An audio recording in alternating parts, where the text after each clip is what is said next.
Good morning. I'm going to call the State Water Control Board for November 18th, 2025 to order.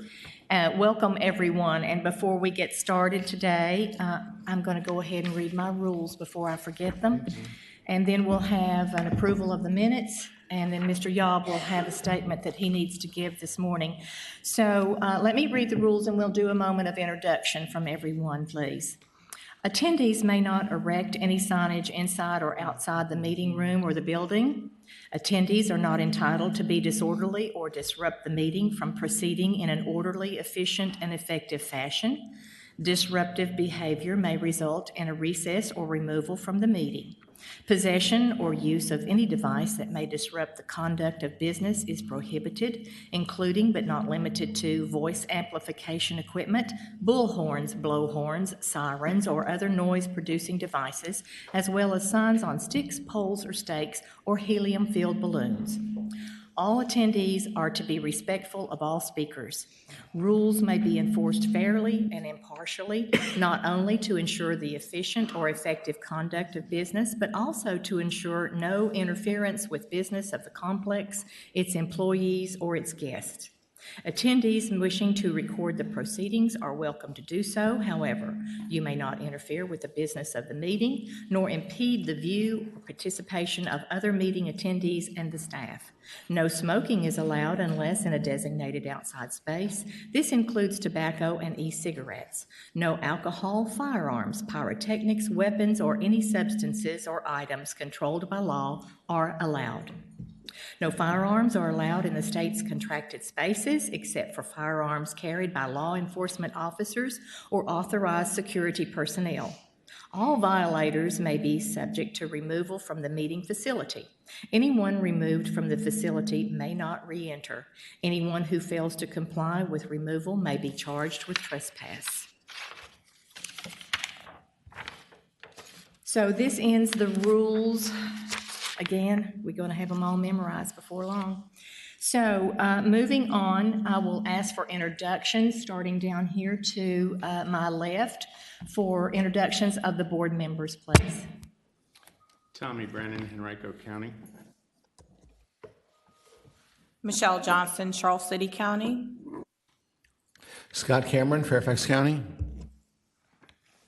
Jerry Kilgore, Henrico County. Steve Yob, also Henrico County. Mike Rolband, Director of DEQ. Emily Little with the Office of the Attorney General. And I'm Lou Wallace, representing Far Southwest Virginia, so welcome today. Also, I'm going to ask for, you all have on your board book today and your agenda the minutes from the August 20th, 2025 meeting. I need an approval of those minutes, please. Madam Chair, I move we approve the minutes as submitted. Thank you, Mr. Cameron. I need a second. Second. Have a second from Mr. Brannon. Any further discussion? Hearing none, I'll call for the vote. All in favor? Aye. Any opposed? Motion carries. Thank you. Mr. Yob.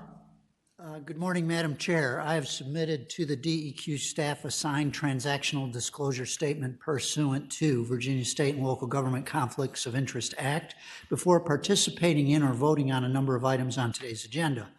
I do have a personal interest in these items, in these transactions being considered, given my employment by the County of Henrico as a Deputy County Manager for Community Operations. Henrico County, like other communities in the Commonwealth, is subject to Virginia Water Quality Management and Virginia Water Protection regulations, and it administers the Virginia Water Protection General Permit. I'm therefore able to participate fairly in agenda items tabs B, C, D, E, F, and G, fairly, objectively, and in the public interest. Thank you, ma'am. Thank you, Mr. Robb. So moving forward for final regulations, the Virginia Erosion and Stormwater Management Regulation 9-VAC-25-875, which is a change of the statewide permit fee schedule in accordance with Chapter 2 of the 2024 Special Sections First Acts of the Assembly by Ms. Jamie Robb.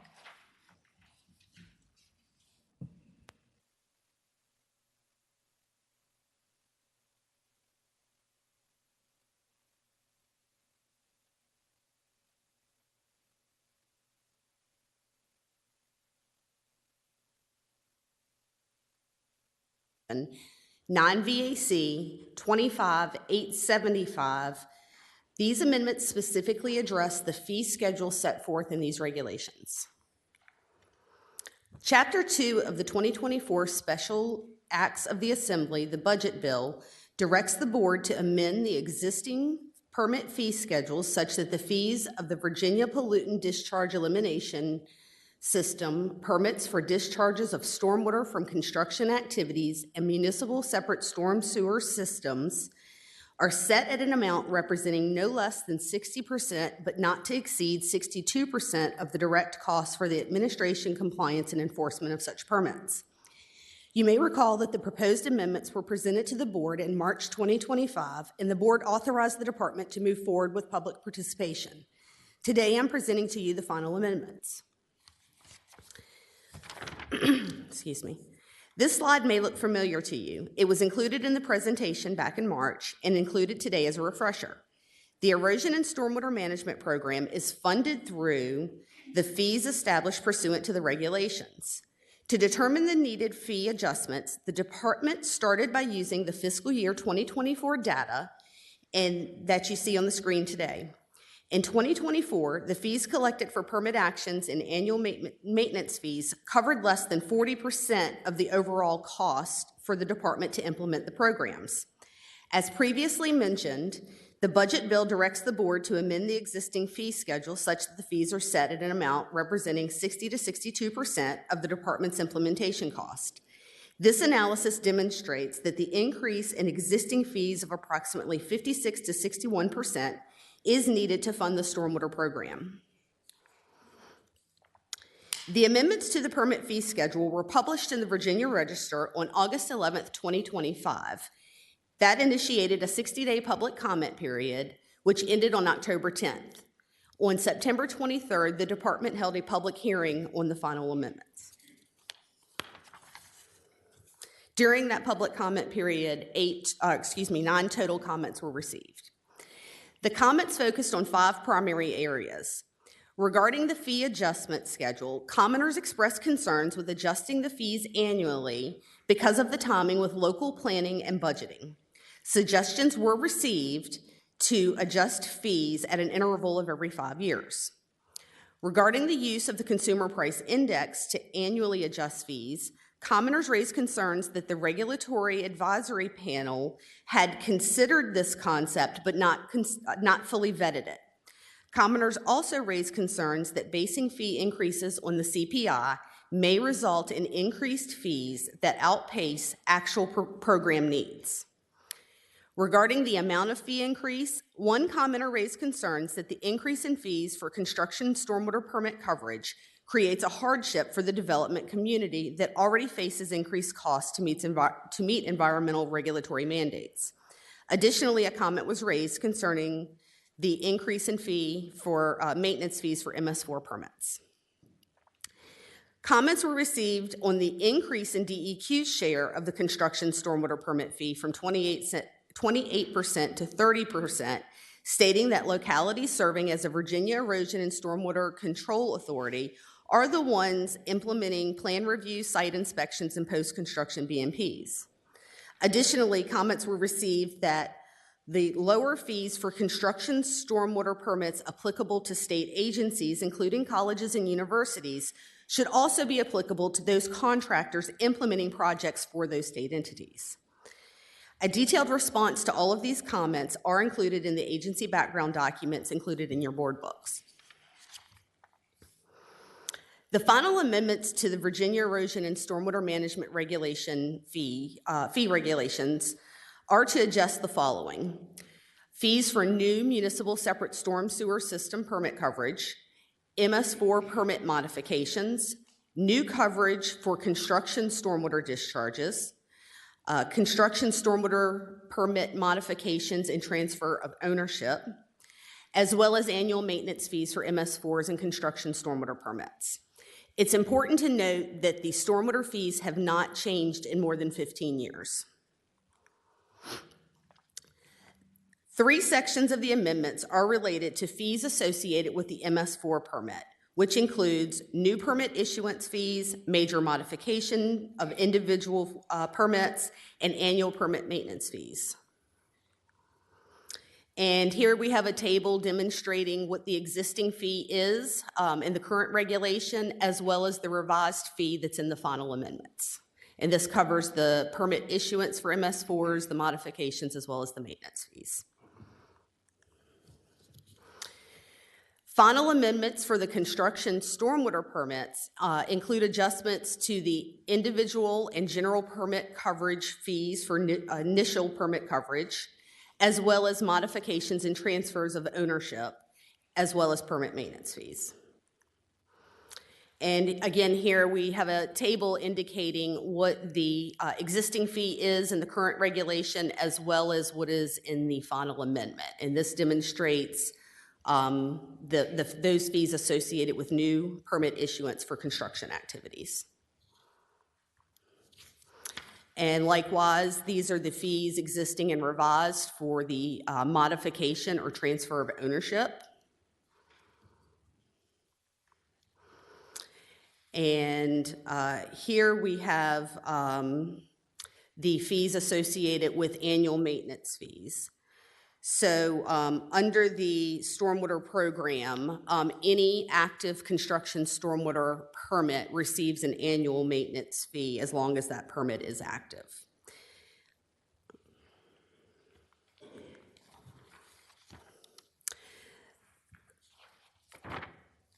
In addition to the changes in fee schedules, the final amendments include a provision for fees to be adjusted annually based on the consumer price index. This ensures that fees keep pace with inflation and the department's cost to implement the programs, as required by the budget bill. This is also consistent with the fee adjustments in other department programs. The final amendments contain minimal changes since the proposed stage. This includes changes made to Section 1375 in response to comments received during the 60-day comment period. These include updating the base consumer price index value to the 12-month average value for the period from July 1, 2023 through June 30, 2024, comparing the base CPI to the 12-month average for the period ending June 30th of the year in which the adjusted fees are being calculated, adding a requirement for the department to calculate the fee adjustments each year by January 1st, and making the adjusted fees effective on July 1st of each year. And just as an example, because there's a lot of dates going on there, to calculate fees, for example, in 2027, the department will compare the base CPI value to the 12-month average for the period ending on June 30, 2026. And then the department will notify localities in the regulated community of the adjusted fees by January 1, 2027, and then those fees will become effective on July 1, 2027.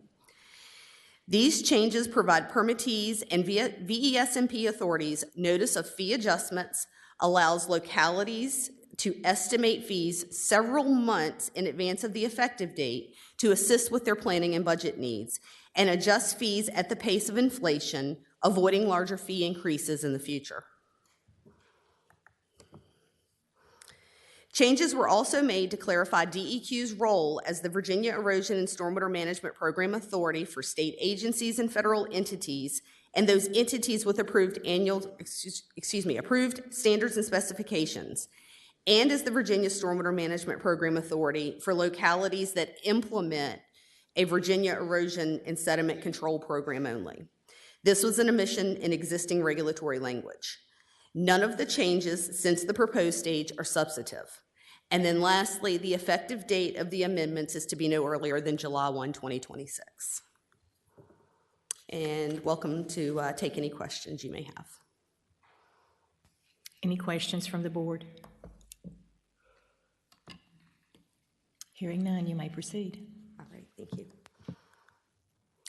Staff recommends that the board adopt the amendments to the Virginia Erosion and Stormwater Management Regulation, non-VAC 25-875, as final regulations with an effective date of no earlier than July 1, 2026. We've heard staff recommendation. What's the pleasure of the board? Madam Chair, I move we approve the staff recommendation. I have a motion to approve staff recommendation. Do I hear a second? Second. I have a second. Any further discussion?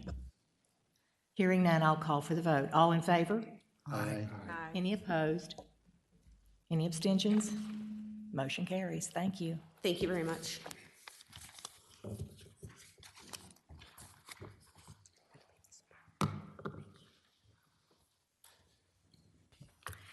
Next, we're moving over to tab C. Mr. Justin Williams will do the presentation here for Water Quality Management Planning Regulation 9-VAC 25-720, amendment to add 24 new or revised TMDL waste load allocations in the Potomac, Shenandoah River Basin, James River Basin, and the Tennessee Big Sandy River Basin.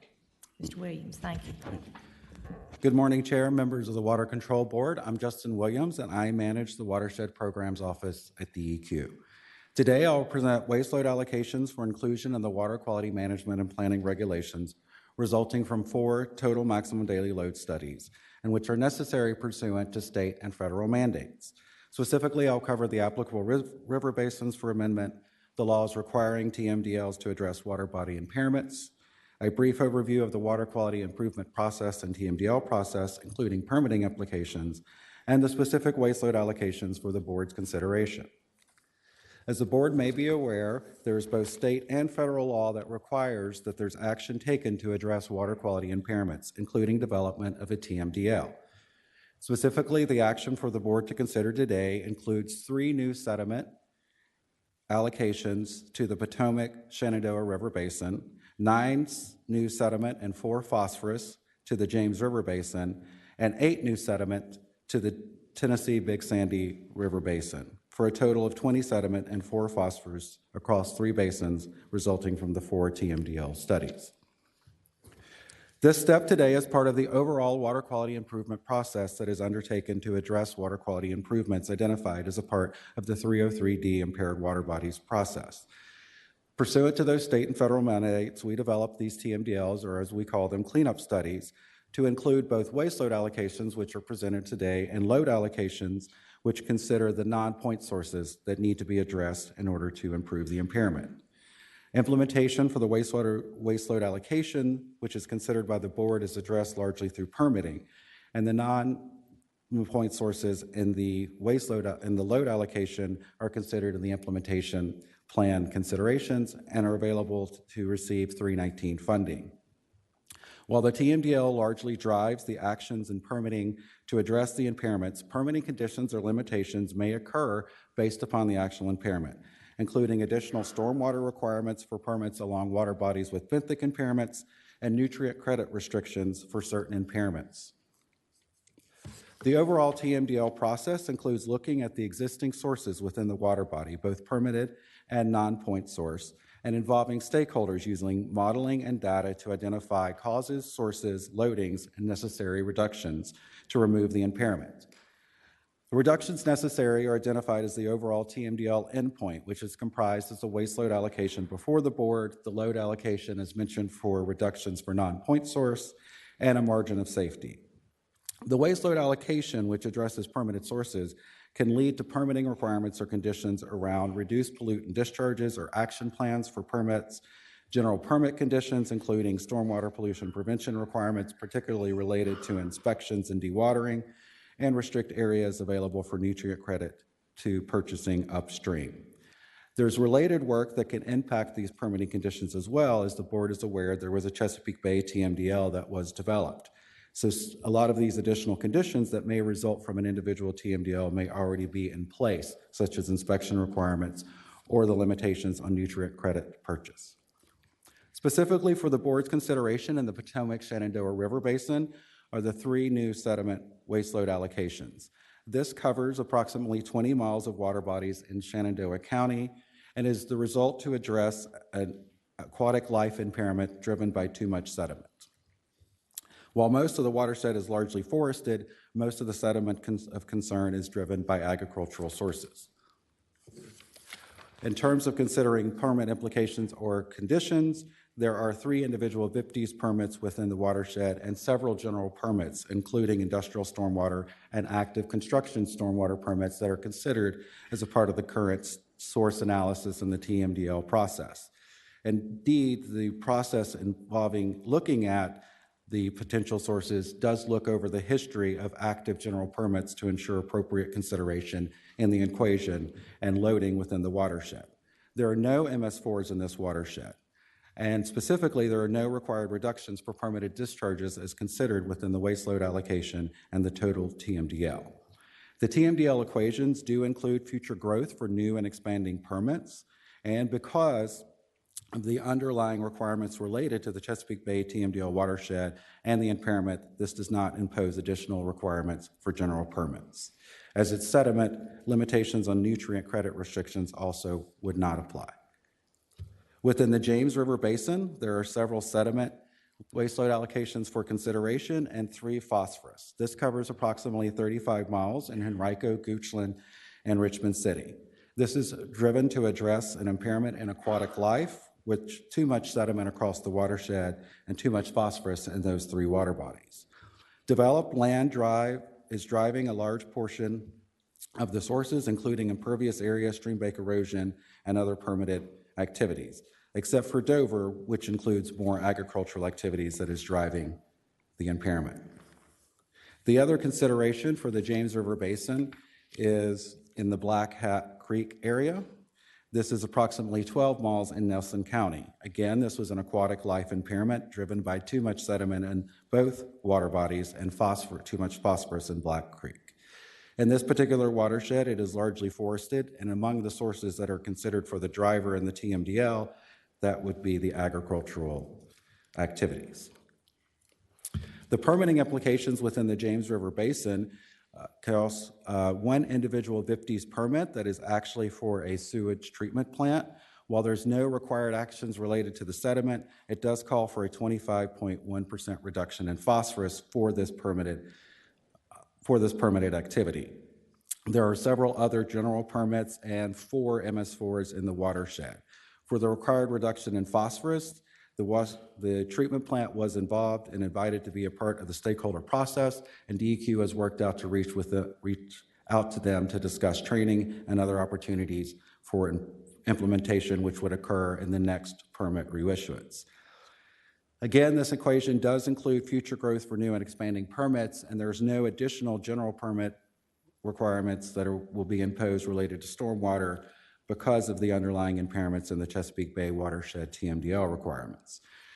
DEQ water planning staff engaged with the nutrient credit staff to ensure and look at the overlay between the TMDL watershed and the impact on the availability of purchasing credits, and there does appear to be sufficient upstream credits for phosphorus if needed within the current nutrient trading scheme. Within the Tennessee Big Sandy River Basin, this is a revision to prior waste load allocations. This modification to the TMDL was undertaken to look at changes and practices installed in the watershed, as well as to address an expansion of a permitted facility. It covers approximately 31 miles in Smith, Washington, and Wythe County, and again is designed to address an aquatic life impairment that is driven by too much sediment from permitted activities and agricultural activities. Within this particular watershed, there's 3 individual sewage treatment plant permits and a DWR permit. There are several general permits, and during the course of the TMDL study, there were 21 industrial stormwater and 18 active construction general permits. And again, the history of general permits in the watershed was evaluated.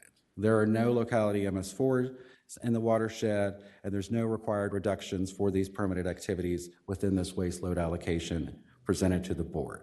Again, it does include future growth for new or expanding permits, and in this particular instance, because it is a TMDL modification, and there will not be new stormwater inspection or other requirements imposed upon permittees.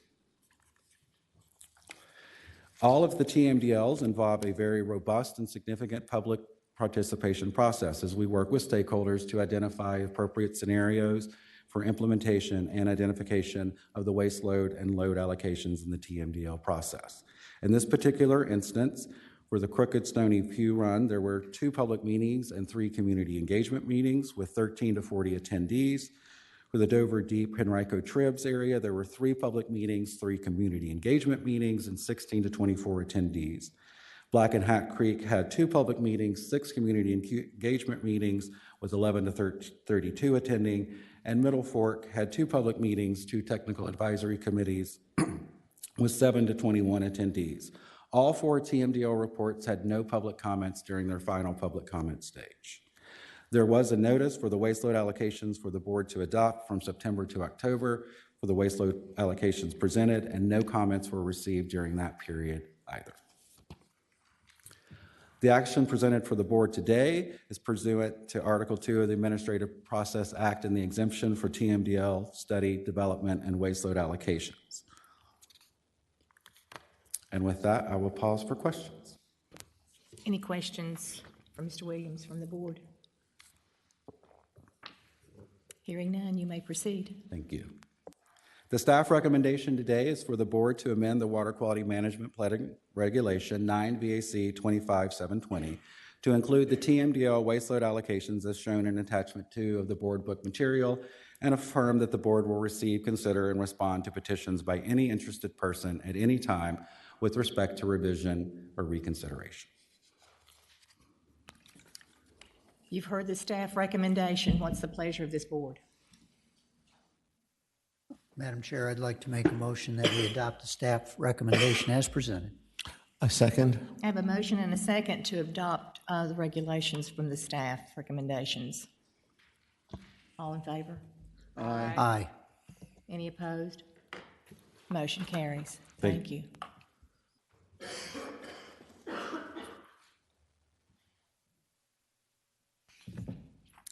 Moving on to tab B, we've got the reissuance of Virginia Water Protection General Permit Regulations presented by Ms. Brenda Wynn.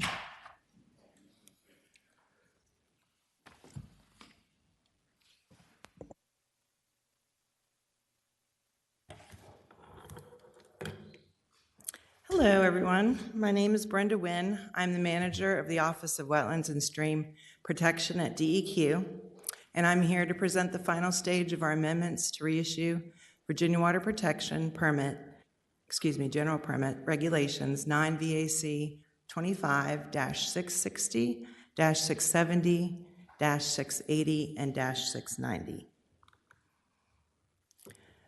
Within those regulations, there are 4 general permits that cover a variety of activities, as you see here. They all expire on August 1st of 2026. And this is our 3rd reissuance cycle of the general permit since they were implemented. Just to recap, general permit benefits. They're our most frequently used pathway of permitting projects in the Virginia Water Protection Permit Program. They offer low impact limits for each permit. They have lower application fees because of those lower impact limits. And they are also a faster issuance time, no more than 45 days per the Code of Virginia.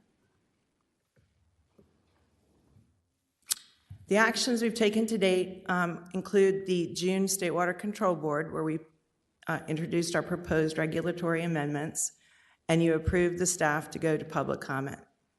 Our public comment period was August to October 24th of 2025, with 1 hearing on October 15th. 2 comments were received during the public comment period. Staff is not making any changes to these regulations since they were presented as proposed at the June board meeting. Reviewing the amendments, we are moving a lot of provisions to Section 27, repealing obsolete Section 25 pertaining to transition of applicants and permittees from the last cycle, moving the existing administrative continuance provision that's in our regulations from Section 35 to 27, and doing an overall reorganization of Section 27 to keep like provisions together. We're also restating the new general permit term, August 2nd, 2026 to August 1st, 2036.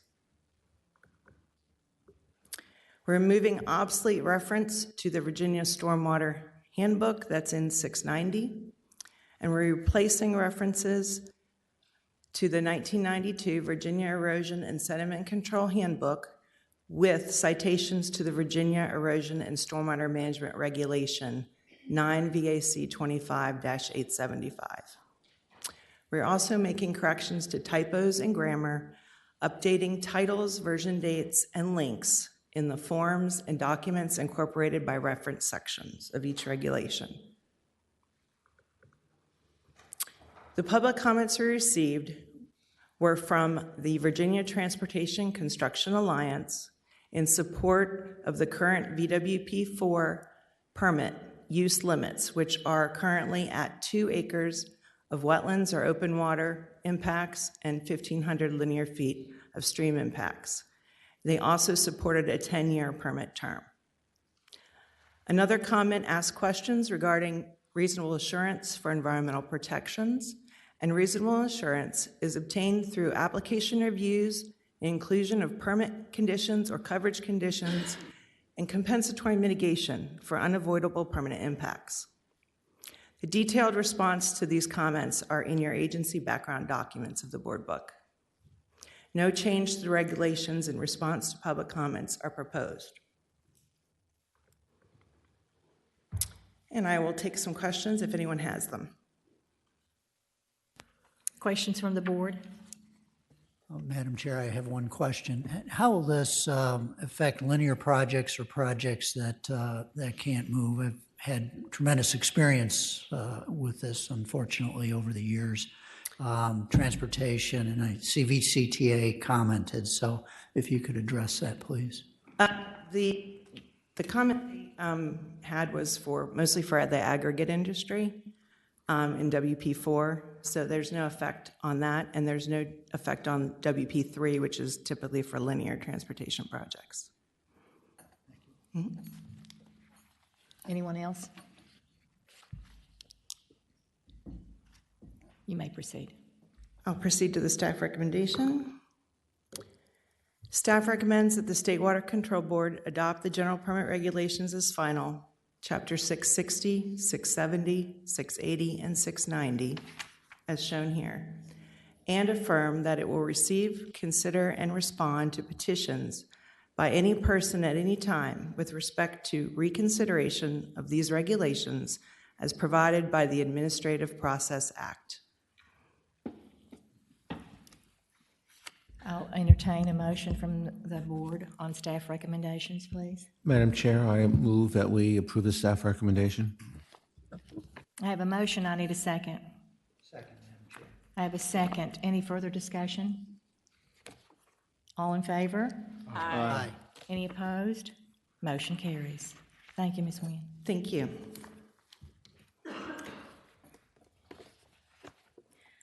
At this time, we're moving on to tab H.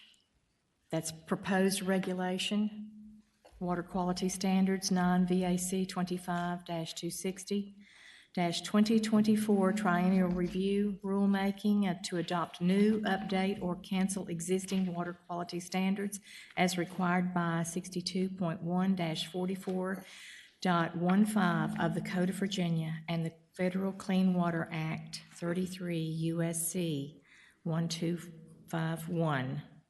Dr. Tish Robertson. Good morning, Madam Chair, members of the board. I'm representing the Water Quality Standards Program, and I'm pleased to be here to present proposed amendments to the Water Quality Standards Regulation made under a process known as triennial review, and I'll be requesting approval to go to public comment and hearing. We conduct triennial review of our water quality standards as mandated under the Federal Clean Water Act and state law. Both require a review of the regulations every 3 years, and inevitably when we do this review, we make updates to incorporate new scientific information, updated policies. The last triennial review was completed in April of 2023. The current triennial review was initiated in April 2025 of this year when we issued a notice of intended regulatory action and that comes with the 30-day public comment period, which closed May 21st of 2025. After that comment period, we formed a 15-member regulatory advisory panel made up of representatives from environmental organizations, regulated entities, state and federal agencies, including EPA. And so the proposed amendments that I'm going to be presenting today, they reflect input that we received from the regulatory advisory panel, as well as the public comments that we received and staff input. We held 3 meetings with our regulatory advisory panel, July 24th, August 15th, and August 28th of this year. And these are the organizations that were represented on our RAP. So typically when we conduct a training review, we're making updates to water quality criteria because EPA is always updating their guidance on water quality criteria. We will also update water body class information and use designations. And then we usually have what we call housekeeping items where we're correcting typos, providing clarifications in the language. Sometimes there are landmarks that need to be updated. And then, as I said earlier, we get feedback from the public as well as agency programs, and so those will be reflected in revisions as well. So I'm going to cover the substantive proposed amendments this morning. I'm going to start with the biggest one, which is the proposed expansion of the deep water use in Virginia's portion of the Chesapeake Bay. So we have the deep water designated use reserved for deeper waters of the bay that undergo persistent stratification during the summer. And so we say that a water body is stratified when you can see discrete layers in the water column. And so for an estuary like the bay, we look for the presence of a pycnocline, which is a layer where you have a rapid change, an increase in water density at depth. And the pycnocline actually acts as a physical barrier to mixing and aeration of the water column. And so usually with a stratified water body, you have low dissolved oxygen in the bottom waters, which is why we have a special designated use for such waters. Currently, only the northern portion of Virginia's Bay mainstem is designated for the deep water use. And I'm going to show a map that shows what this looks like. DEQ staff are recommending the expansion of the deep water boundary to include areas that are currently not included in that designation, but have the physical features of deep water habitat. The map on the left shows the current designated use scheme for Virginia's portion of the Chesapeake Bay. And so all waters of the bay are automatically designated for the open water use. And then a certain subset of those waters are designated for more refined uses, like the deep water use or the deep channel use. And so that area in the dark blue is an area that's designated for the open water use, deep water, and deep channel, as shown in the illustration there on the left. So the open water use is restricted to just the surface layer when a pycnocline is present, which usually happens during the summer. And then that area in the medium blue there on the figure on the right, that's where the deep water use is. And then in the very bottom where it's darker blue, that's the deep channel. So we have the deep channel use for very deep waters of the Chesapeake Bay. The reason why these boundaries are important is because they dictate which dissolve criteria apply where. So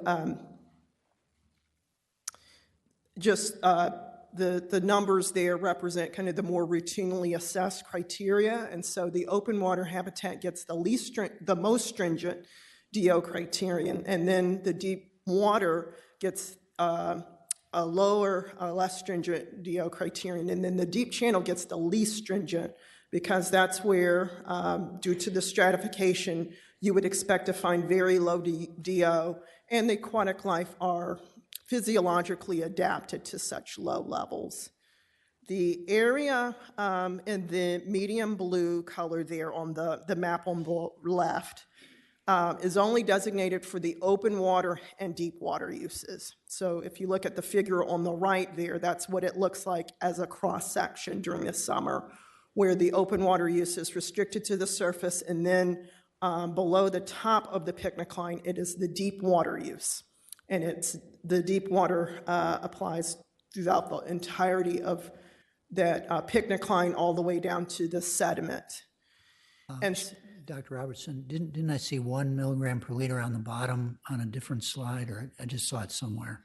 yes, on this slide, this is where we have the deep channel designated use. So the deep channel would get 1 milligram per liter as the criterion, where we just have the deep water use without the deep channel.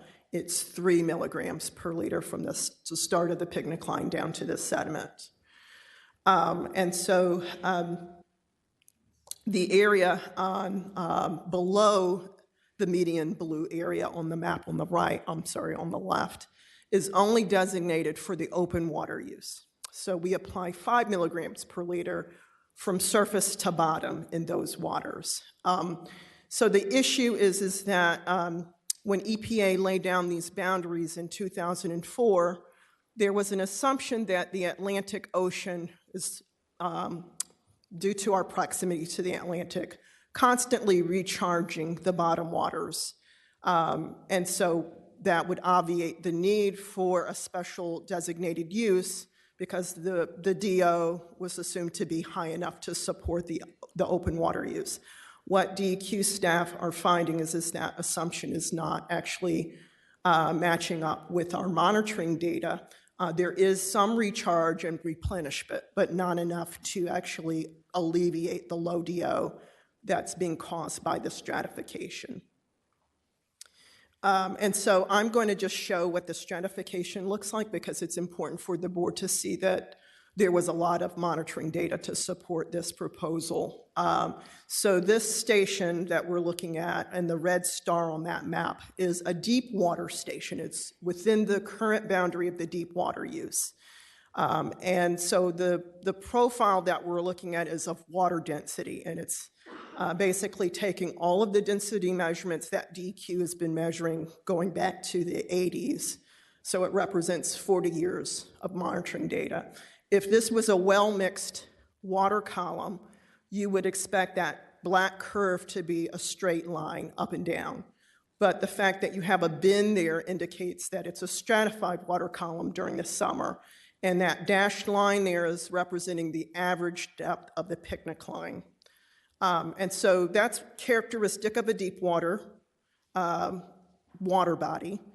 If we go to a station that's right outside of that deep water boundary, we see a very similar picture where we have a pronounced picnic line on average.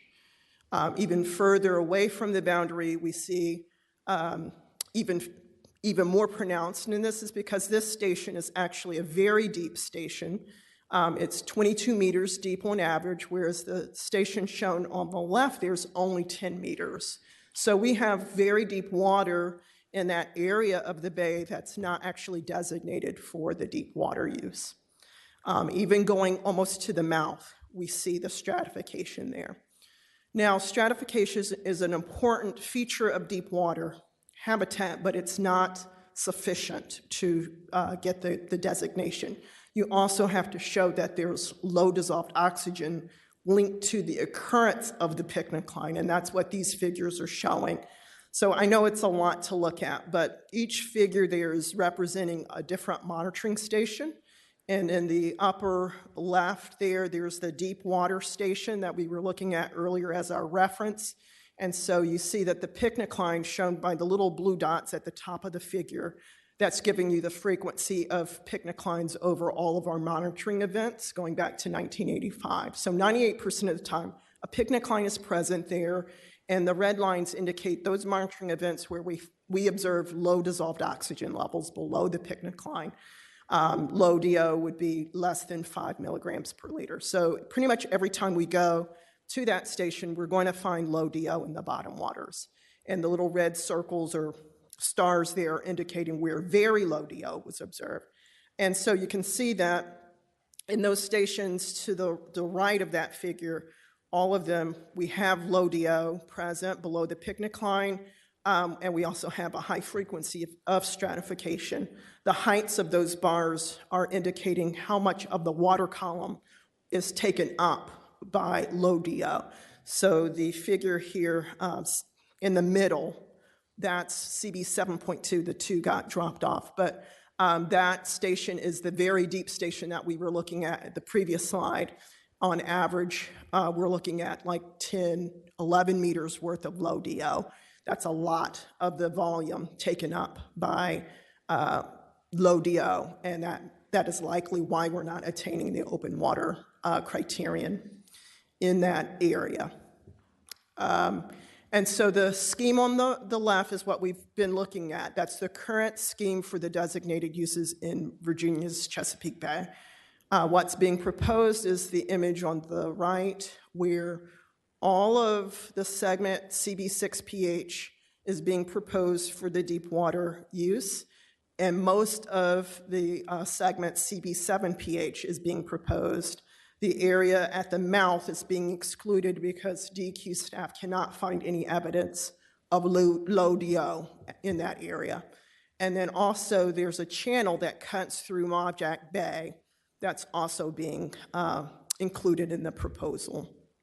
Now that proposed modification would be to Section 10 of the Water Quality Standards Regulation. This is where we describe designated uses. Currently, there's a reference to an EPA document that lays out the spatial extents of all of the designated uses in the bay. What is being proposed is an additional reference to a DEQ staff-authored technical support document that lays out the justification for expanding the deep water use in the Chesapeake Bay. Another substantive proposed amendment is the incorporation of EPA's aquatic life criteria for PFOA and PFOS. These are two chemicals in the class of chemicals known as PFAS, or per and polyfluoroalkyl substances, also known as forever chemicals. And because of their persistence in the environment, we find PFAS in just about every environmental medium: water, air, fish, soil, human, animal, blood. And studies have shown that exposure to some PFAS in the environment may be linked to harmful health effects in humans and animals. In 2024, EPA finalized nationally recommended criteria for two PFAS substances: perfluorooctanoic acid, PFOA, and perfluorooctane sulfonate, PFOS. These criteria are designed to protect freshwater organisms, and they're expressed as water column and invertebrate fish tissue concentrations. So this table is showing what the nationally recommended criteria look like. The far left, we have the criteria components. So all aquatic life criteria have three components: magnitude, which is the maximum allowable concentration. So the first two columns there are acute and chronic water column concentrations, and then we have invertebrate whole body and fish whole body, fish muscle concentrations. The duration is the period of time over which the magnitude is expressed or represented. So it is standard for acute water column criteria to be a 1 hour average. It's also standard for them to, for chronic criteria to be a 4-day average. And then the animal tissue concentrations are instantaneous. That means that there is no temporal averaging for those values. And then the frequency is the interval of time over which an exceedance of the magnitude is allowed on average. And so it is standard for the water column concentrations to be given a 1 exceedance in 3 years frequency, and then the animal tissue concentrations are never to be exceeded. Now, the board may be familiar with the parts per trillion expression of PFAS, so I have changed the criteria into parts per trillion so that you can compare their magnitudes to the EPA maximum contaminant levels shown there at the top, and the VDH fish tissue advisory level. So the aquatic life criteria are considerably greater in magnitude than the human health criteria.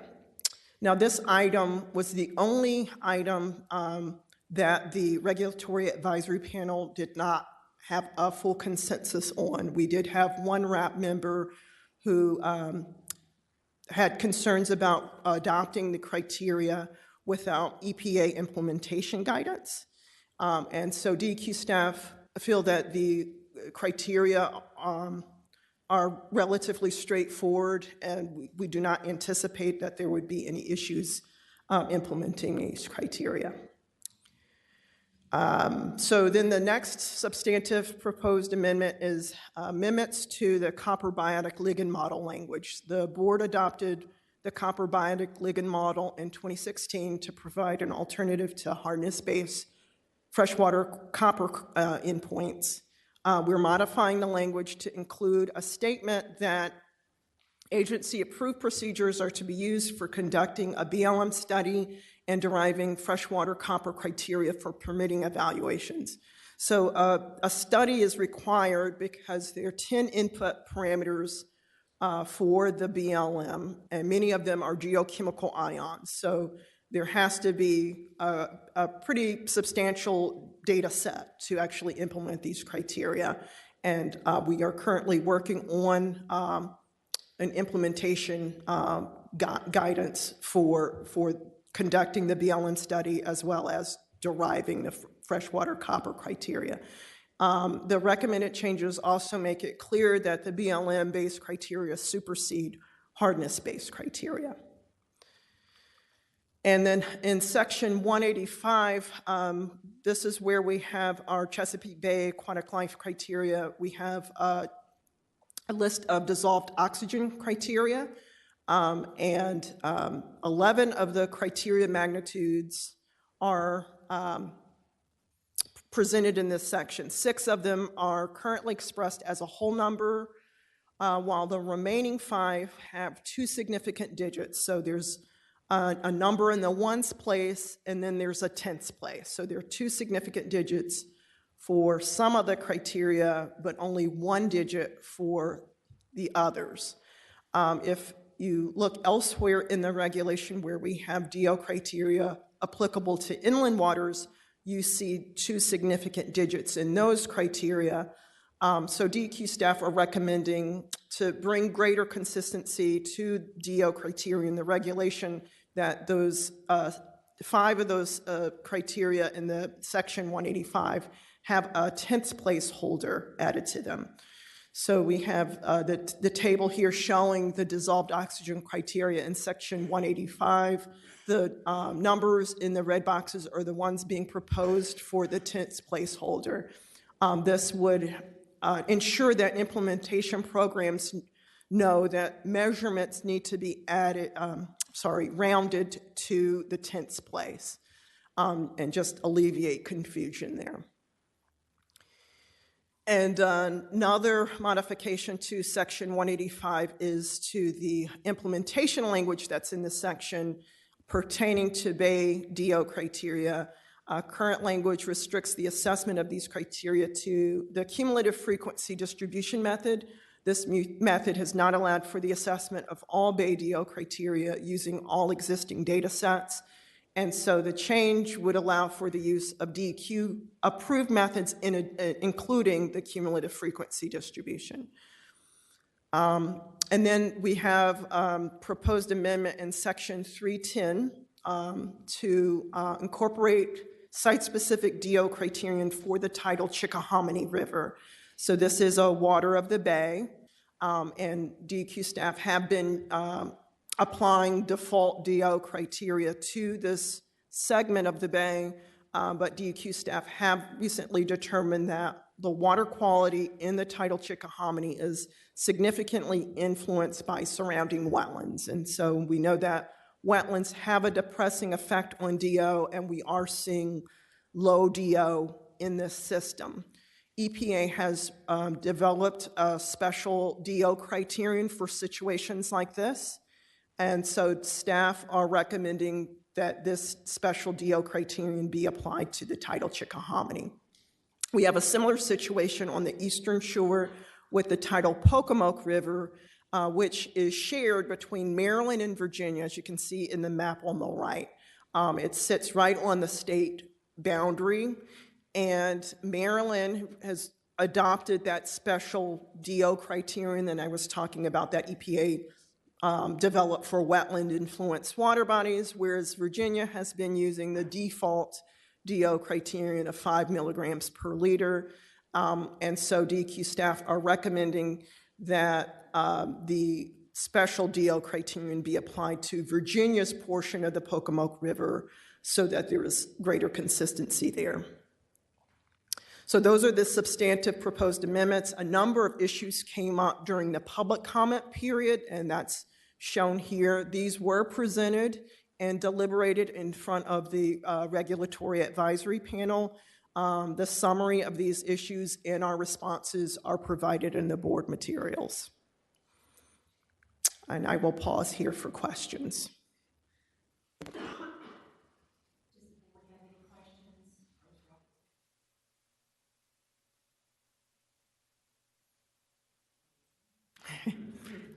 Okay.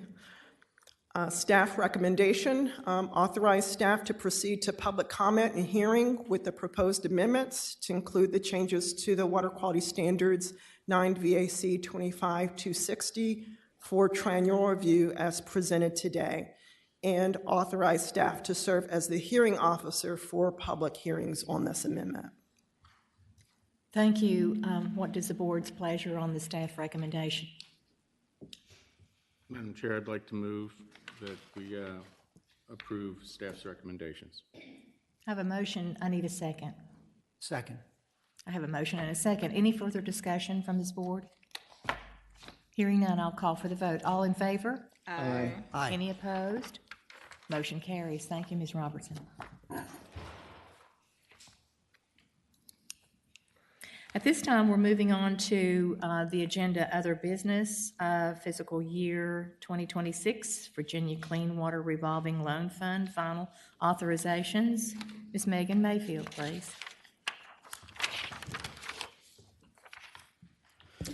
Good morning, Chairwoman Wallace and members of the Virginia State Water Control Board. My name is Megan Mayfield. I'm the Director of the Office of Clean Water Finance and Assistance, as well as the Office of Training Services with DEQ. I'm here today to present the Virginia Clean Water Revolving Loan Fund, which I'll refer to as Revolving Loan Fund so that we don't have a mouthful during the presentation, the fiscal year 26 project priority list. So just a background, the Revolving Loan Fund for DEQ received 27 applications totaling almost $475.5 million for this fiscal year. Between DEQ and Virginia Resources Authority, we completed a capacity analysis, which will allow us for approximately $250 million in funding for this fiscal year, upcoming fiscal year. We did remove 5 projects based on project eligibility, compliance with Virginia Code and bypass procedures, which we will discuss on the next slide further. The Director of DEQ gave a tentative approval of the project priority list on September 30th of 2025, and that same day we put it out to public comment. That public comment period ended on October 31st, and we received no comments regarding the project priority list. Today, we are seeking board approval of the final fiscal year project priority list and interest rates for those 22 projects, totaling $255,742,977, which we will outline in subsequent slides.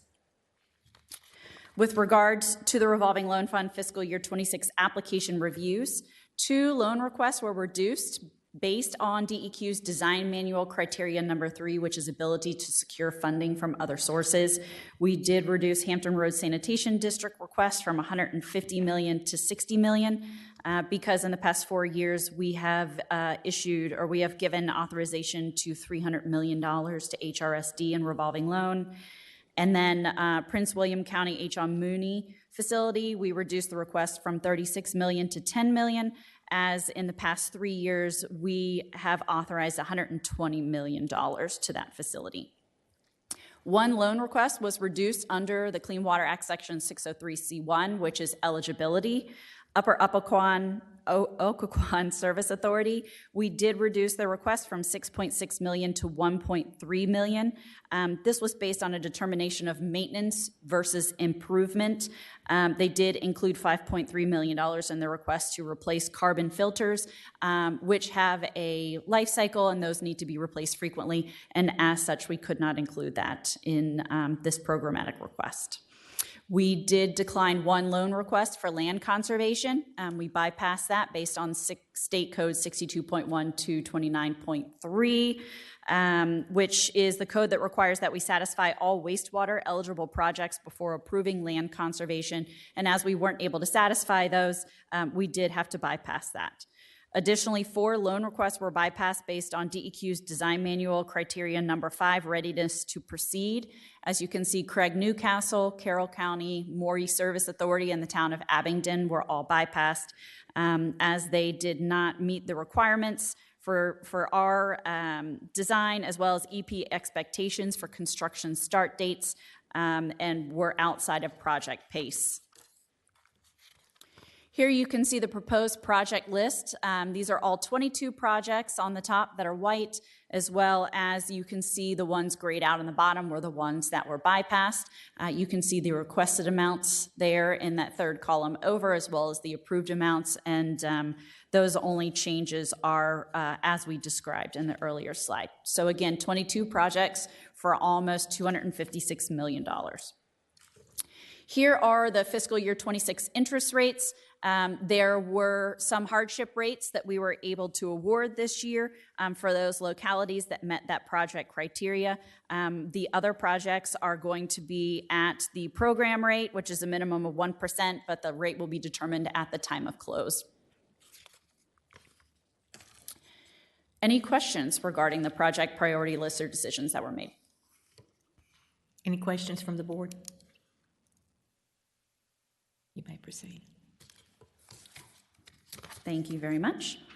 So the staff recommendation is that the board authorize the execution of loan agreements for the fiscal year 26 project priority list, loan amounts, interest rates, and terms listed in the table titled Fiscal Year 2026 Proposed Interest Rates and Loan Term Authorizations, and that the 20-year program turn rates are set at least 1.5%, which is 150 basis points below market.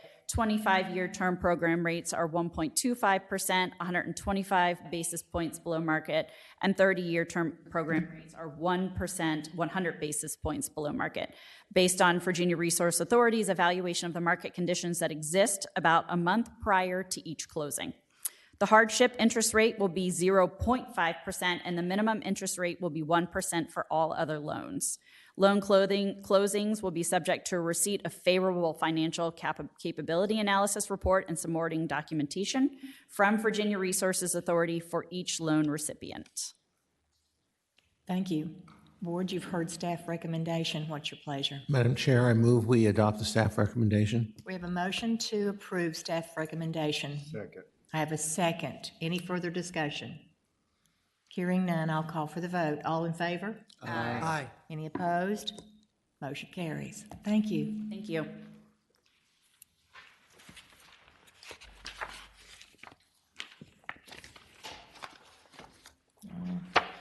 I have buried my agenda. Hang on. We are up to. We're at, yes, controversial permits. Oh, they're already there. Thank you. I apologize. That's great. Hey, good morning, Chair, members of the board. Thank you. My name is Bryant Thomas. I'm our Director of the Water Resources Division. This morning, I'm going to be presenting the controversial permit report along with my colleague, Melanie Davenport, who's behind me here. So I'm going to be covering the first series of permits, the first 5, and then Melanie will pick up on talking about activities associated with gas pipelines. So this report, this briefing satisfies the state code that provides that at each regular meeting of the board, that the department provide an overview and update regarding any controversial permit pending before the department. And a controversial permit is simply basically a permit, in this case, water permitting action, for which a public hearing has been granted. You may recognize several permits that we're going to talk about this morning. This first one is a Synagro Central LLC, Essex County permit. This is a Virginia Pollution Abatement Permit, permit number VPA 00831. This is specifically a permit modification request. Synagro holds contracts with multiple wastewater plants to land apply biosolids. So those are the treated sewage sludge. The regulations require a separate permit for each county in which biosolids are land applied, and each permit authorizes multiple land application sites within that county and for each land applier. The VPA permit term is 10 years, and so adding additional land application sites can be done during that permit term through a modification such as this, or it can be done at a reissuance process, which we'll be talking about in our next permit. This is just a little bit of an overview and a summary of the history of this permit, first issued by DEQ in 2016, a modification in 2019 that added additional acreage, and then we received a modification request in July of 2024. That request is for an additional 6,337.1 acres. I'm just going to hit a couple highlights on this slide. We've talked about a number of these, but in particular, I would note that in May of this year, we held a public hearing on the draft permit. The public hearing comment period associated with that was April 16 through June 4th. And on August 18 of this year, we held a public hearing on the summary of public comments. And the permitting action, or the permit action on this particular permit, is paused at the moment at the request of the applicant.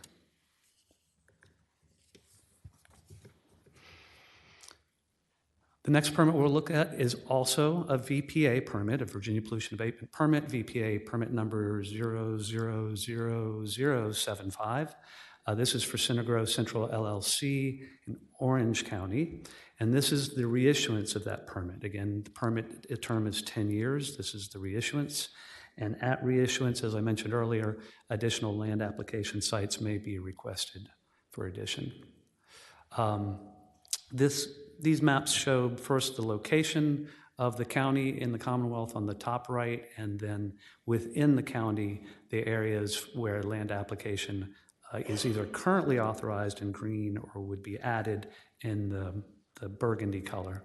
You would note on the slide here that currently the permit authorizes 3,542.3 acres for land application. With the reissuance, it's proposed to add an additional 200.7 acres, but also removing almost 1,200 acres from that authorization. So the total acreage with the reissuance would be 2,564.9 total acres. Looking at the history of this permit and permit status, this permit was first issued by DEQ in 2015. There were two modifications to add acreage, both in 2016 and 2019. And then, as I noted earlier, the reissuance requests an additional 200.7 acres and removal of 1,178.1 acres.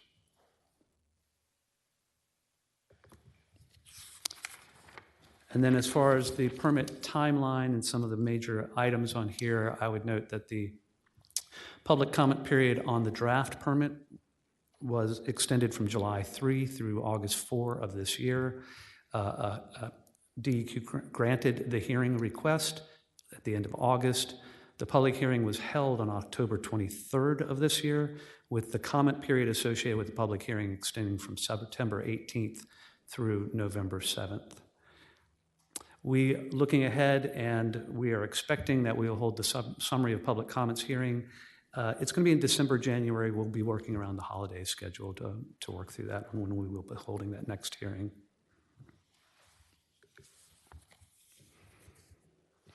I'm going to move to our next controversial permit. This one is one that has been on the docket here for each of your meetings for the last year or so.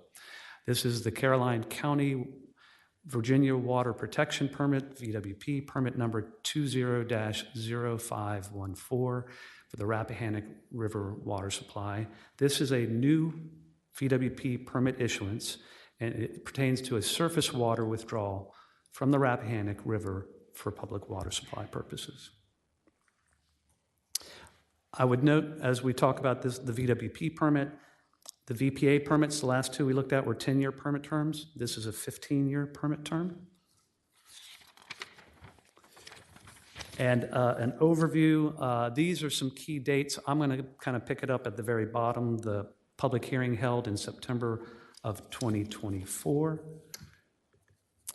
And then additional information, additional analysis, working with the permittee after that first public hearing.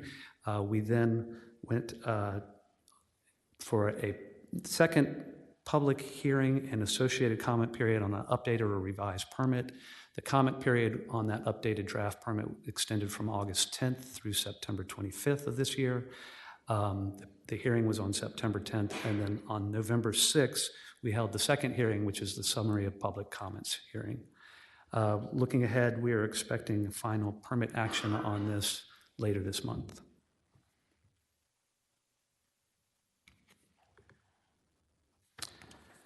Okay, I'm going to change from the VWP permit. We're going to talk about a couple. The next two will be Virginia Pollutant Discharge Elimination System permits, or VPDES permits. The first one is for the Loudoun County Sanitation Authority, and it's specifically the Waterford Sewage Treatment Plant. This pertains to discharge of treated wastewater to South Fork, Catoctin Creek in the Potomac River watershed.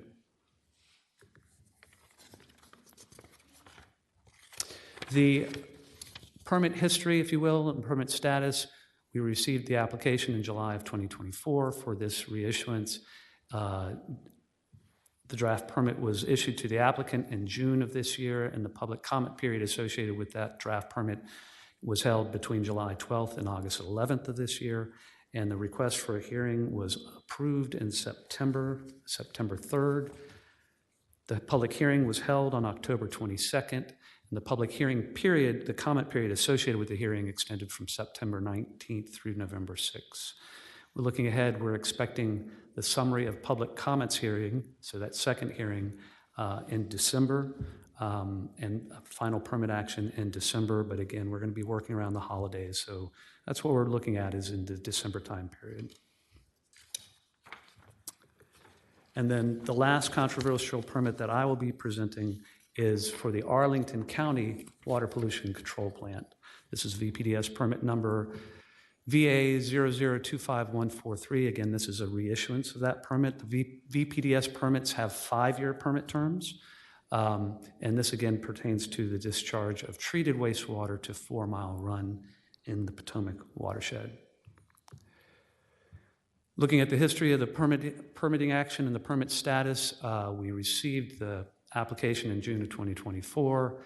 The public comment period on the draft permit extended from September 2023 through October 2023 of this year. Earlier this month, on November 5th, we granted the request for a public hearing. Looking ahead, the public hearing comment period will likely run in December and January. That's going to be a 45-day comment period. We would likely be looking at seeing the hearing in January of next year, and the second hearing, the summary of public comments hearing, in February of next year, with final permit action likely in March of next year.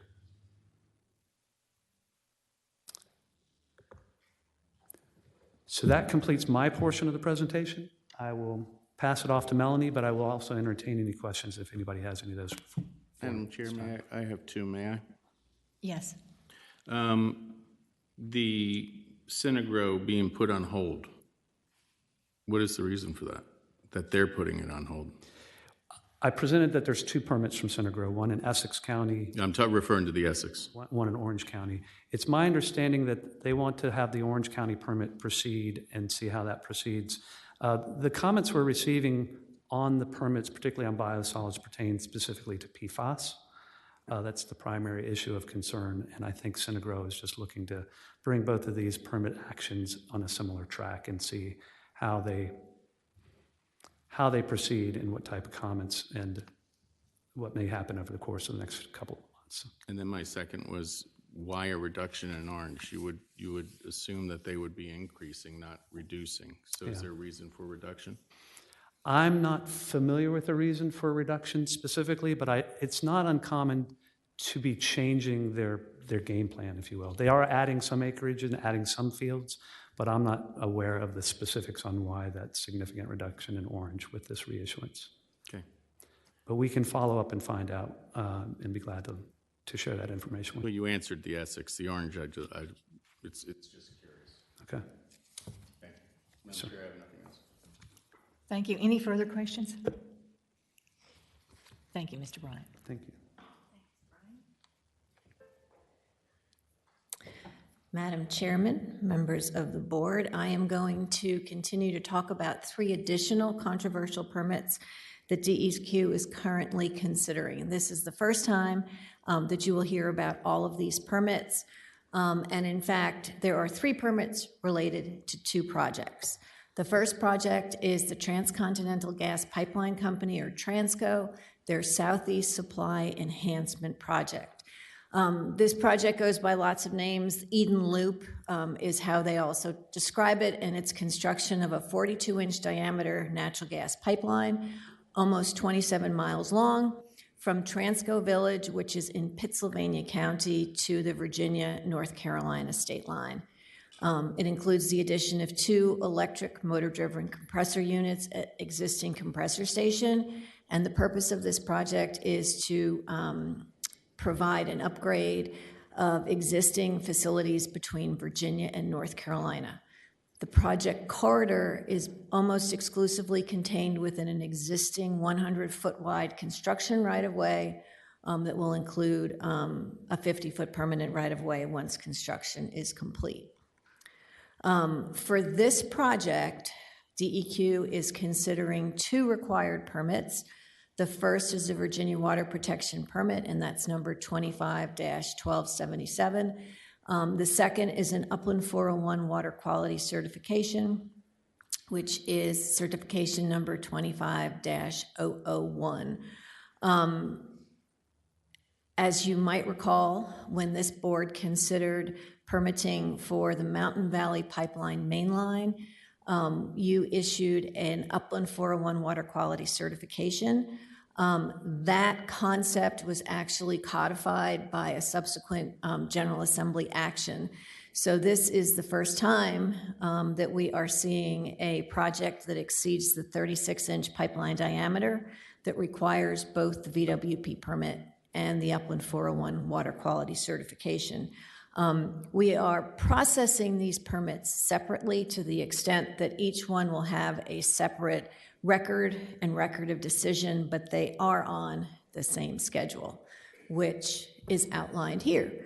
For this project, we received the application for both the Upland 401 and the VWP in June of this year.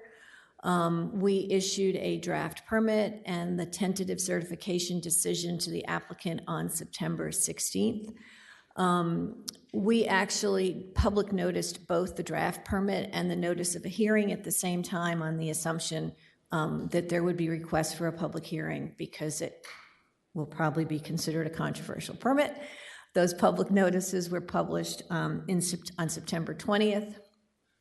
We held the public hearing for each of those actions on 2 subsequent days down in Danville, October 22nd and October 23rd of this year.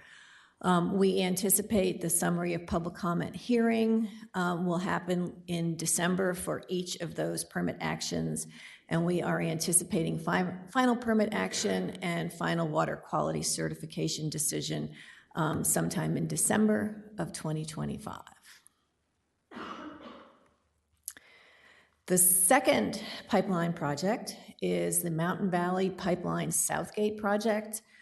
This is construction of a 30-inch diameter natural gas pipeline, approximately 27 miles long, which will go from the proposed Lambert Interconnect in Pennsylvania to the Virginia-North Carolina state line.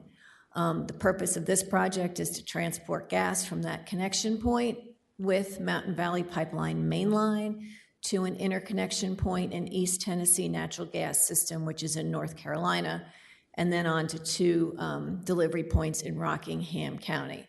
What's interesting to note is that the right-of-way for this project actually is pretty much the same as the one I just spoke to about Transco, in that most of this construction is proposed within an existing project corridor. Similarly to what we did with Transco, we did receive the application in April, determined to complete in September, issued a draft permit, and again, public noticed both the availability of the draft VWP permit and the public hearing at the same time. Because this project is only a proposed 30-inch pipeline, it does not trigger the requirement for the Upland 401 certification. The public comment period for this VWP permit extends through December 5th, and the public hearing is scheduled for Thursday evening in Chatham. We anticipate the summary of public comment hearing to happen in January, with final permit action also in January. Are there any questions? Any questions from Ms. Davenport? Looks like not. Thank you very much then. While you're up there, you want to just go ahead and do Mountain Valley, and then I'll skip around? Sorry.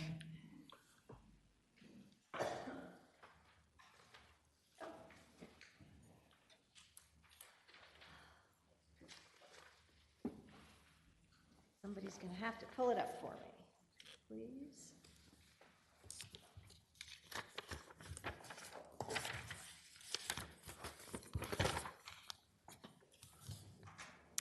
Thank you. So the update on Mountain Valley Pipeline today is that we are actually getting very close to permanent stabilization. So this project will need to have permanent stabilization, which means we have to see successful stabilization growth through 2 growing cycles. Because of the scope of this pipeline in terms of it's over 100 miles, it's not like a traditional 300-acre site where you can look around and say, okay, everything is stabilized. We know when it was planted, and we know when we've been through 2 planting cycles, 2 growing cycles. So that's why it's kind of hard. I feel like for the last year I've come and spoken about, well, they're getting to post-restoration, they're getting to final stabilization, but in fact it's because there are parts and pieces of the project where we haven't had the 2 growing cycles because of the time it's taken them to either remove an access road or remove erosion control devices. So there continues to be bits of disturbance. So we are not at the point of saying we have had 2 growing cycles for the entirety of the project, but we are getting close. In speaking to the project developers, they expect to be able to really reduce their manpower come December, because so much of the project really is getting into post-restoration with permanent stabilization. And these are just some pictures. Again, if you've been following this all along, it's really quite amazing in terms of how much we do see we are in permanent stabilization. They are continuing to install their permanent access roads. So again, that construction has to finish before they start their trigger of their 2 growing cycles. We continue to inspect the maintenance of those erosion and sediment controls that are still in place. They have removed a significant number of the control devices throughout the corridor. As you can see with those numbers on spread G, they've removed about 72%, almost 60% on spread H, and 82% on spread I. And that totals almost 78 miles where those erosion control devices have been removed. And those are bags. I don't know whether those are bags of silt fence or filter sock. We have only had to conduct 2 complaint investigations from the period of June 11th through September 10th. We have a number of compliance inspections. We've only noted 2 issues of noncompliance, and we did just assess a demand for stipulated penalties from the period of June 11th through September 10th. And I believe there's a typo on that slide. I think we should be showing those compliance activities were from September. No, that's probably right, because we are only in the middle of November. So things are really finishing up on that project just as we begin the other 2 projects. Any questions? Any questions? Such a cool picture. This is a cool picture. Thank you. Thank you very much. Next, we have Ms. Campbell. Report on groundwater supply in the Commonwealth east of Interstate 95. Or Mr. Campbell. Good morning, Madam Chairman. I apologize.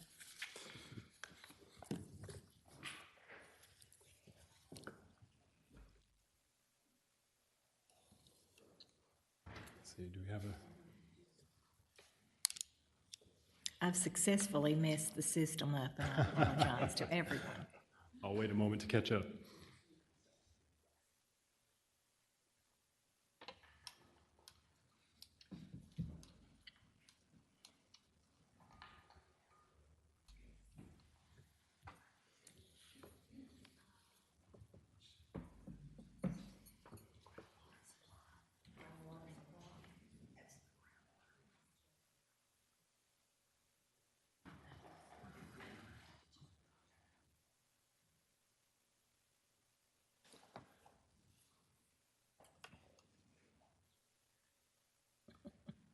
All right, thank you.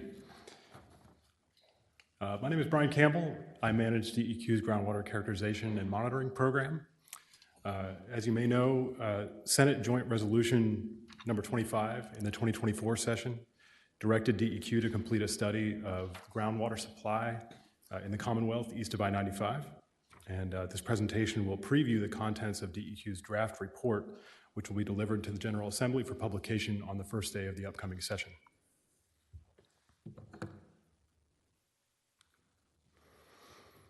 So I will provide a brief overview of groundwater supply east of I-95, as well as the technical findings of DEQ's study and an assessment of the Groundwater Management Act of 1992. This is a look at the Virginia Coastal Plain Aquifer System. So the area east of I-95 generally encompasses the Virginia Coastal Plain physiographic province and its aquifer system. On the map, you can see an orange line representing Interstate 95. And along the west side of I-95, the brown irregular line representing the fall zone, or the boundary between the Hard Rock Piedmont province to the west and the unconsolidated sediments of the coastal plain to the east. In addition, the purple area is Virginia's Eastern Virginia Groundwater Management Area. The yellow area is the Eastern Shore Groundwater Management Area. These 2 areas are subject to Virginia's groundwater withdrawal regulations. You can see that the western boundaries of the management area, the coastal plain, and I-95 more or less match, and we treat them for the purposes of the study as more or less interchangeable.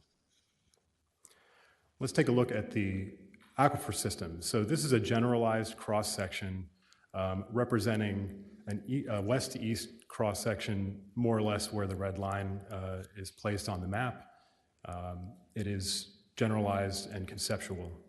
What you can see is that the coastal plain aquifer system is a wedge thickening from west to east towards the coast of mostly unconsolidated sediments on top of bedrock. You can see that those sediments make up a layered sequence of aquifers represented in blue and confining units and confining zones represented in gray, including at the lower right corner of the diagram, the impermeable sediments of the Chesapeake Bay impact crater structure, which is a buried impact crater, also represented on the map, the two concentric circles under the mouth of the bay. You'll also note on the cross-section figure the blue arrows, which represent the generalized groundwater flow through the aquifer system under current day pumping conditions. So the diagram includes a well representing a major inland pumping center, and we'll talk about that a little more in a minute. You also see at the lower right corner of the diagram a saltwater transition zone representing the transition from freshwater to saltwater at depth in the aquifer system. And I'll note that the Eastern Shore has its own separate freshwater aquifer system. It is shallower and more or less isolated from the mainland system, and for the purposes of this talk, I'll focus on the mainland, and particularly the Potomac Aquifer, which is the largest, thickest, and deepest of those aquifers that you see directly overlying bedrock. This diagram summarizes groundwater withdrawals in the Eastern Virginia groundwater management area in terms of the source aquifers on the left and the end uses on the right. So the total withdrawal from this management area is about 96 million gallons a day. That includes both reported uses and estimated uses. As you can see in the left-hand column, the Potomac Aquifer in red is the largest source aquifer, representing about 70% of the total withdrawal, with other aquifers represented on top of it. The main uses in this area are industrial, represented in green, about 35% of the total, private domestic supply, represented in orange in the right-hand column, representing another 35%, and then public water supply in brown, which represents about 27%. I'll note that the private domestic use of groundwater is growing. It's projected to grow with population at a rate that will add 200 to 300,000 gallons of daily use each year through 2050 based on population projections. And these are lawful but unpermitted withdrawals that are not reported to DEQ and instead have to be estimated from census data. Let's take a look at the groundwater levels in the Potomac Aquifer. So the blue area on the map represents the extent of the Potomac Aquifer in map view. You can see that there are major pumping centers at the two orange circles located near Franklin and West Point. The contours, which are concentric in those areas, represent the overall decline of groundwater levels in the Potomac Aquifer from pre-development times, say around 1900 to the early 2000s. And in the area of the Franklin Withdrawal Center there, the innermost contour is 60 meters, or nearly 200 feet, and that represents the maximum historical drawdown of groundwater pressure in that area. The current groundwater levels in the Franklin area are about 125 feet below sea level. So the drawdown of these water levels below sea level has fundamentally altered the pattern of groundwater flow in the coastal plain. Groundwater now tends to flow inward from the margins and downward from overlying aquifers into the Potomac where the major withdrawals are happening. These conditions cause land subsidence or sinking, which is measured with the extensometers that are located by the little pentagon shapes in red and green. Those are scientific instruments for measuring aquifer compaction. These conditions also cause the potential for regional saltwater intrusion into the aquifer system, or saline water moving into the freshwater aquifers. Taking a look at groundwater quality, the major concern at a regional perspective is, as I mentioned, saltwater intrusion. Localized increases in chloride concentration have been observed in some parts of Eastern Virginia and on the Eastern Shore. In the maps on the right, you see the Eastern Virginia, Eastern Shore. The upward pointing triangles represent locations where sampling has revealed increasing trends in chloride. So groundwater has been shown over some period of time to increase in salinity. The size of the triangle is scaled to the rate of the increase, although note that the scale is different in the two figures. The increasing trends in chloride are observed mainly in the Potomac Aquifer and the Yorktown Eastover Aquifer, which is the main one on the eastern shore. Most of these trends are spatially associated with known nearby withdrawals. And these observations are also consistent with groundwater budget analyses that indicate that there is some ongoing inflow into the system from coastal boundaries. Let's take a look at historical withdrawals and groundwater levels in the area of the Franklin Mill, so the Franklin Pumping Center that was depicted on that earlier map. The photo at left represents, it shows an observation well that was constructed near Franklin in 1941. At that time, it was drilled to a depth of 600 feet into the Potomac Aquifer, and at that time, water level rose 7 feet above the ground surface. That's why it had to be built with a pipe above ground surface to observe the water level. That means that under those conditions, at ground surface, it would have been a flowing artesian well. And that tells you what the pre-development conditions were at the time. The figure at right has two panels. The upper panel shows withdrawal amounts in millions of gallons per day. The bottom panel shows groundwater levels in feet below land surface.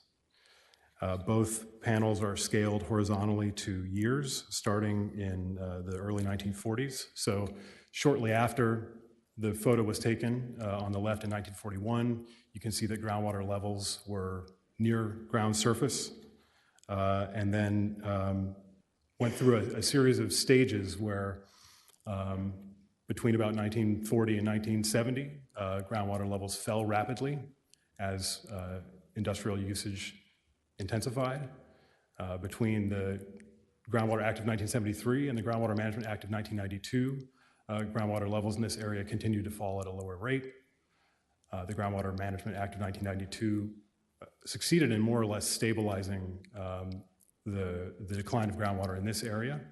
But then you see in 2010, a sharp increase in the groundwater levels, and up above, a sharp decrease in the withdrawals at the mill. That represented the 2010 closure of the Franklin Mill. So the mill began operations in 1938. Withdrawal reporting began in 1982, which is why we don't have data prior to that. And in 2010, the Franklin Mill closed. It then reopened in 2012 on a partial basis with a lower withdrawal rate.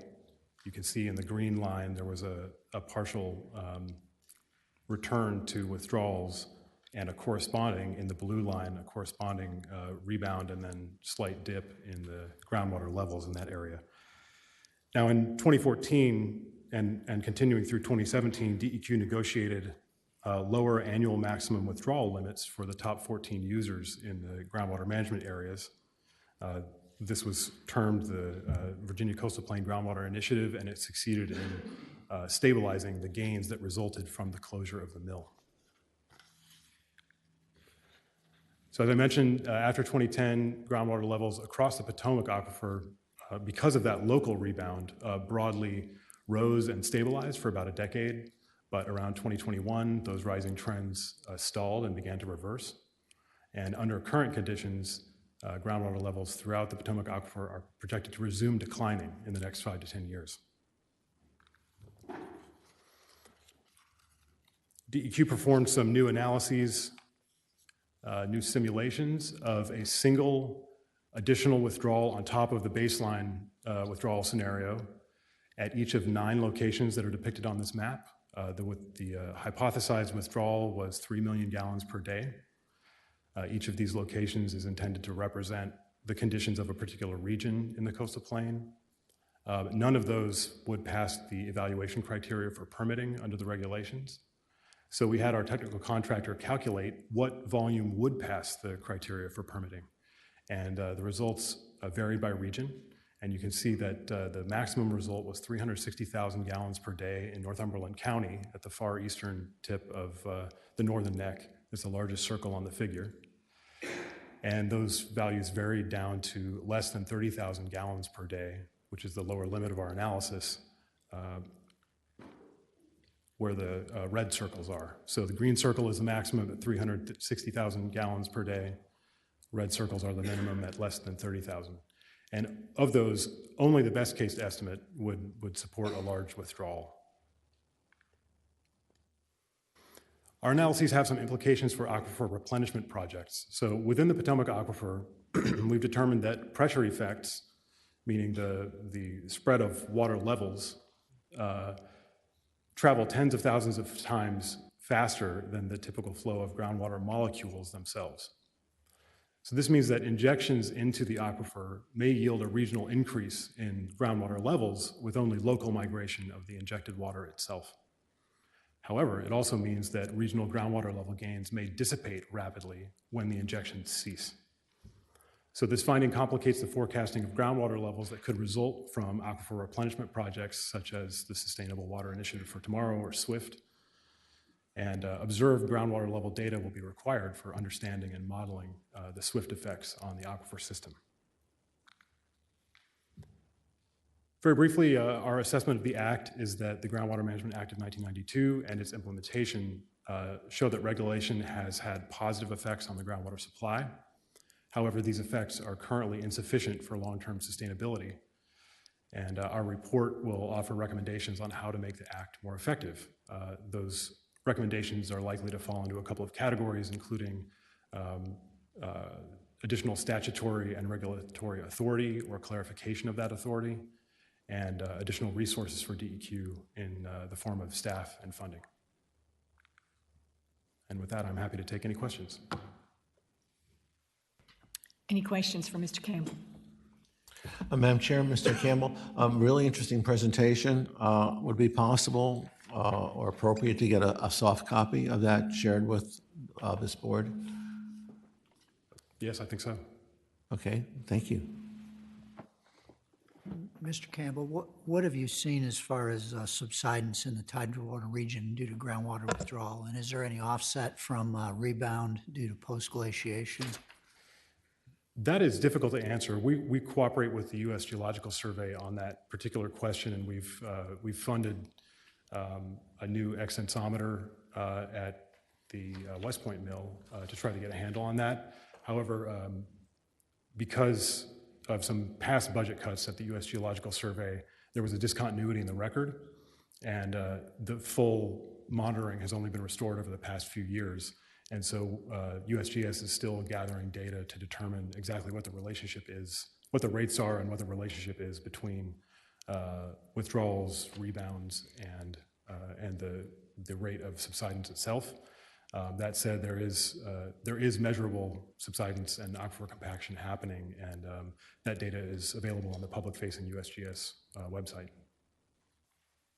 Well, thank you for that very interesting presentation. This certainly points to the continued reliance on those fossil groundwater sources as something that bears close watching because of both the subsidence and its impact on man-made structures, as well as saltwater intrusion and the reliability of that aquifer for the long term to supply domestic needs. So this certainly bears close watching. Thank you. Anyone else? We appreciate you. Thank you. Thank you.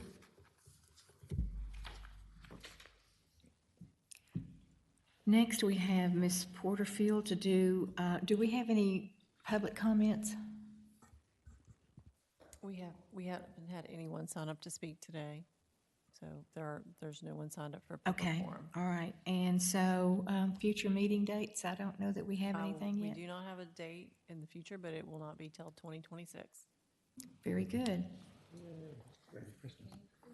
All right. Well, with that being said, anyone, all hearts clear today? Madam Chairman, a brief request. About a year or so ago, we had a briefing on the HB 206 regulations on solar and environmental impact of that. I'd like to request that at some future appropriate meeting, we get an update on what's happening with those HB 206 regs. And I also understand that there's been some activity around the ecological cores question, which was unresolved at the time that regs were originally proposed. So I'd be interested in getting an update on what's happening in that area. We can easily do that. Jonathan Rock is our chief deputy in charge of that. Would you like something in writing? Because he and I may not be around next year. Whatever is easiest or most appropriate, and if he could get it done before the inauguration, that would probably be fine. Would love to see that. Thank you. Because we just don't know if the next board meeting will be after the inauguration. Understood. Well, we thank you very much. So with that, I'll entertain a motion that we adjourn. So moved. Second. Thank you. You're adjourned.